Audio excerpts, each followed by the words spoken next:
Nadia Cahaya Sabila. Di video kali ini kita akan membahas mengenai hedonisme di kalangan mahasiswa.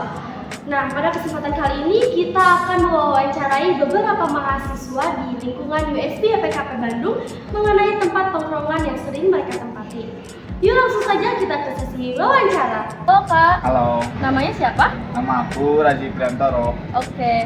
Kakak termasuk orang yang suka nongkrong di kafe atau sering atau di mana? Nongkrong di kafe sih sukanya. Oh, di kafe. Biasanya kalau nongkrong ke kafe-kafe itu suka bareng siapa sih, Kak? Bareng teman-teman rumah. Oh, teman-teman. Teman-teman rumah. Oke. Kalau selain coffee shop biasanya suka nongkrong di mana lagi? Ada sih di warung di dekat rumah ada.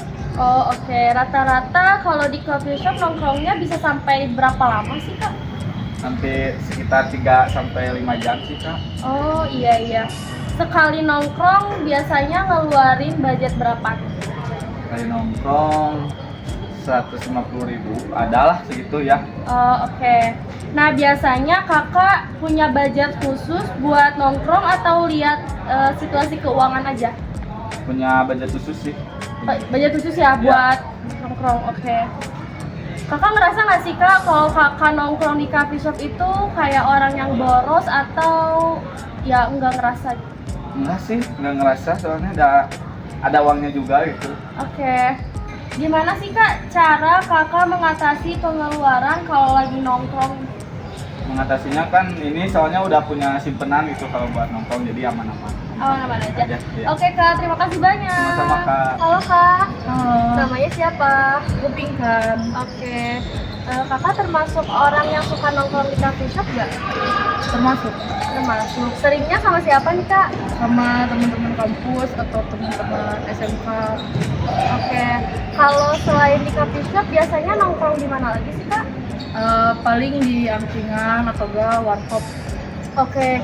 Nah, kakak kenapa lebih memilih nongkrong di coffee shop? Karena nyari tempat yang cozy, yang benar-benar enak buat nugas, rata-rata untuk nugas gitu. Oke. Rata-rata kalau di coffee shop nongkrongnya bisa sampai berapa lama sih Kak? Paling lama itu 7 jam atau sampai 10 lah buat nugas doang. Wah, hampir setengah hari ya Kak ya? Oke. Sekali nongkrong biasanya ngeluarin berapa? Biasanya di bawah 50.000 sih kalau Oh, oke. Kakak punya budget khusus buat nongkrong atau lihat situasi keuangan? lihat situasi keuangan. Jadi nggak punya budget. Oke. Nah, dengan kakak suka nongkrong di coffee shop, apakah kakak merasa sebagai orang yang boros atau tidak? Sebagai orang yang boros. Yang boros, oke. Gimana sih Kak cara kakak mengatasi pengeluaran ketika mau nongkrong di coffee shop? Paling kalau aku nabung dulu dari jauh-jauh hari. Kalau misalkan ada orang yang ngajak itu emang udah dari jauh-jauh hari gitu. Oke Jadi Kak. nabung dulu. Oke, terima kasih banyak Kak Pinkan. Halo Kak, Halo, namanya siapa? namanya Yusuf. Oke, kakak termasuk orang yang suka nongkrong di coffee shop? Bisa dibilang lumayan sih. Lumayan Iya. sering ya? Lumayan. Oke. Seringnya kakak pergi ke coffee shop bareng siapa? Biasanya sih bareng teman ya, atau mungkin sendiri. Oh, me time ya kak? Iya. Oke. Kenapa kakak lebih memilih coffee shop untuk dijadikan tempat tongkrongan? Bisa dibilang mungkin karena suasananya juga enak, adem, dan view-nya juga bisa dibilang bagus. Oke. Kalau selain coffee shop, biasanya suka nongkrong di mana nih kak? Paling sih di rumah, kalau enggak mungkin ya jalan-jalan biasa. Oke. Kakak punya budget khusus buat nongkrong apa bagaimana? Untuk budget sih kayaknya tergantung si coffee shopnya sih. Kalau misalkan dilihat dari view-nya bagus, terus harganya juga lumayan tinggi, itu mungkin bisa jadi pertimbangan juga karena mungkin dengan menyediakan view yang bagus, harganya pun harus juga sesuai. Oke. Nah kakak biasanya nongkrong di coffee shop habis berapa nih kak? Bisa dibilang mungkin kurang dari 50.000. Kurang dari 50.000. Oke. Kakak termasuk orang yang boros gak sih kak setelah kakak tahu kalau kakak itu lebih suka nongkrong di coffee shop?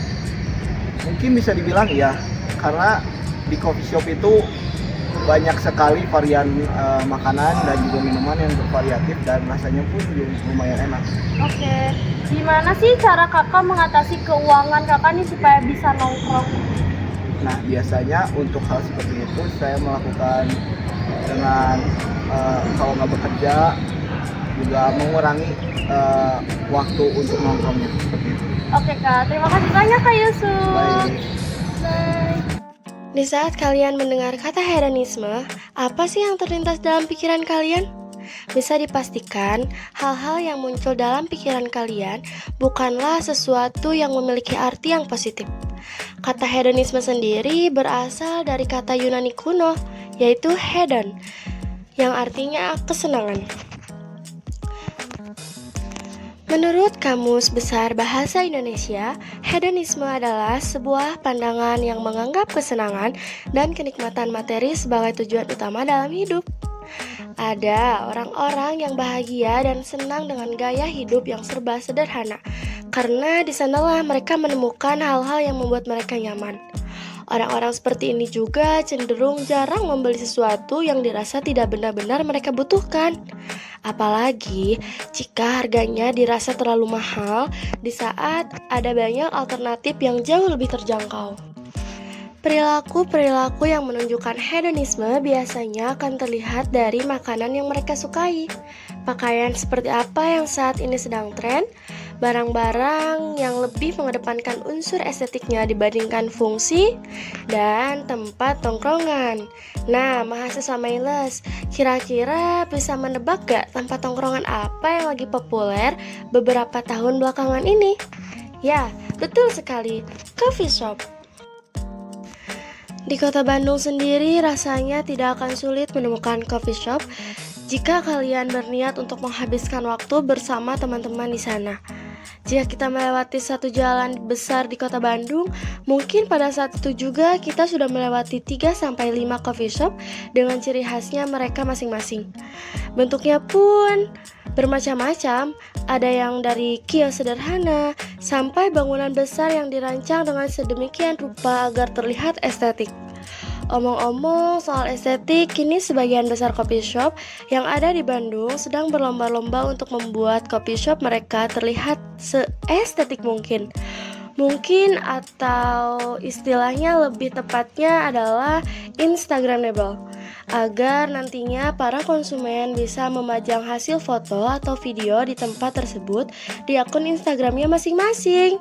Hal ini menyebabkan semakin banyak coffee shop yang lebih mengutamakan keestetikan tempat usaha mereka dibandingkan dengan kualitas dan citra rasa menu-menu yang mereka sajikan.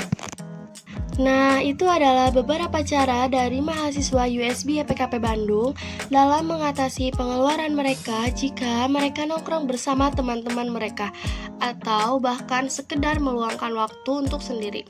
Mailes Media juga sudah mengumpulkan beberapa tips yang mungkin bisa bermanfaat untuk kalian. Apa saja sih kira-kira? Yang pertama, mungkin bisa dimulai dari memahami kalau nongkrong di tempat-tempat seperti coffee shop adalah hal yang lebih baik sesekali saja dilakukan.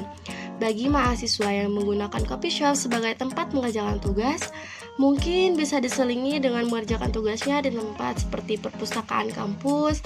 Pastikan juga jam kunjungannya agar kalian bisa lebih efektif memanfaatkan waktu buka perpustakaan. Yang kedua, jika kita ada niatan untuk berkumpul dengan teman-teman, alih-alih ke coffee shop, mungkin bisa mengusulkan kegiatan lain seperti kumpul-kumpul di rumah sambil nonton film atau masak-masak. Dengan begitu, waktu yang kalian habiskan bersama teman-teman kalian akan terasa lebih bermakna dan seru karena kalian mencoba hal-hal baru setiap kalian kumpul bersama. Gimana nih mahasiswa Mailer tentang topik yang kita bawakan kali ini? Nongkrong di coffee shop bukannya tidak boleh ya. Kita semua pasti pernah mendengar perkataan sesuatu yang berlebihan itu tidak baik. Selain harganya yang memang lumayan mahal dibandingkan dengan minuman-minuman di minimarket, bahkan kita juga bisa untuk meracik minuman itu sendiri. Kita juga perlu memperhatikan kesehatan kita ya.